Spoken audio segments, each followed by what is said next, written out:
პროგრამირება ჩემთვის ძალიან საინტერესოა და ვფიქრობ ამ სფეროში მუდმივად მაქვს ზრდის და განვითარების შესაძლებლობა. მე ვარ გიორგი მენთიშაშვილი, web developer-ი 25 წლის.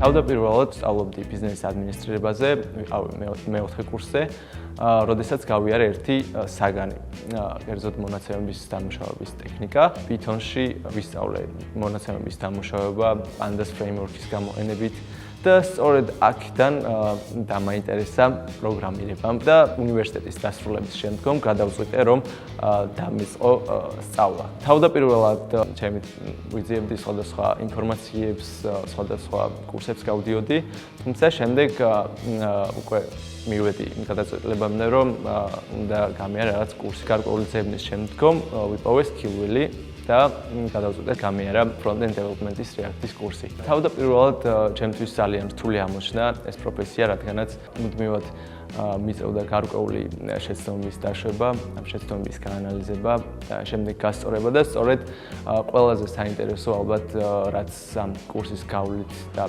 პროგრამირების სწავლით მივიღე, ის არის რომ ვისწავლე ის კმაყოფილების გრძნობა, როდესაც უკვე შეცდომასთან გარკვეულ ასე ვთქვათ ბაგს გაასწორებ. ჩემთვის ძალიან მისაღები იყო, რომ ეს სრულიად ონლაინ, ჩემს გრაფიკზე მორგებული და პარალელურად შემეძლო მუშაობა, ასევე ძალიან საინტერესო იყო ის პრაქტიკული დავალებები, რასაც კურსის განმავლობაში ვაკეთებდი, სრულიად მიახლოებული იყო რეალურ პროექტებთან, რეალურ გამოწვევებთან, თუნდაც რაიმე კითხვა მქონდა, ან რაღაც ვერ ვაკეთებდი, შემეძლო რომ ლექტორთან აღმომეფხვა ის პრობლემები, რასაც მუშაობის პროცესში ვაწყდებოდი. დასაქმების დროს ძალიან გამომადგა აქ მიღებული ცოდნა და გამოცდილება, რადგან შევეხე ყველა იმ ძირეულ და მნიშვნელოვან საკითხებს, რაც უშუალოდ დასაქმებისთვის არის საჭირო და გავიარე ძალიან ბევრი ბიბლიოთეკები, რომლებიც შემდგომ გამომადგა. ამასთანავე ჩემთვის საინტერესო და მისაღები აღმოჩნდა სხვადასხვა სახის აქტივობები კალათბურთის თამაშის სტუდენტებს შორის, გარემო, სადაც მიწევდა ვისანერთადაც მიწევდა ამ კურსის გავლა. ამ ყველაფერმა შესაძლებლობა მომცა უკეთ გამეცნო ადამიანები, ვინც კონკრეტულად ამ სფეროში არიან, უკეთესი კომუნიკაცია დაამყარებინა არაფორმალურ გარემოში. კურსის დასრულების შემდგომ დავიწყე მუშაობა დაახლოებით 6 თვეში.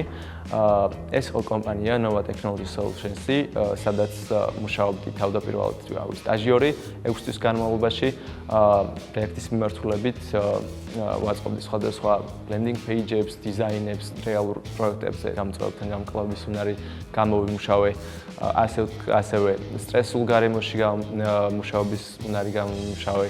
და დავსაქმდი ამ პოზიციაზე როგორც front-end developer-ი. შემდგომი პერიოდი გავიარე ტრენინგები საერთაშორისო კომპანიებში, როგორებიც არის EPAM-ი, Andersen-ი.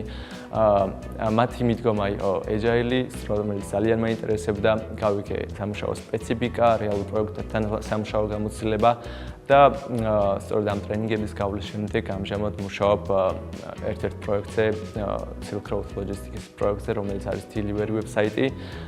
ვაწყობთ საიტს თავიდან, რაც ჩემთვის ძალიან საინტერესოა. ჩემი სამომავლო მიზნები არის, რომ ვისწავლო back-end development-იც, რადგანაც უკვე გავიგე თუ როგორ მუშაობს ფრონტი რეალურ პროექტებში, როგორ ხდება პროცესები და გავხდე full stack developer-ი. უფრო მეტი შესაძლებლობა მექნება, რომ დავსაქმდე საერთაშორისო კომპანიებში.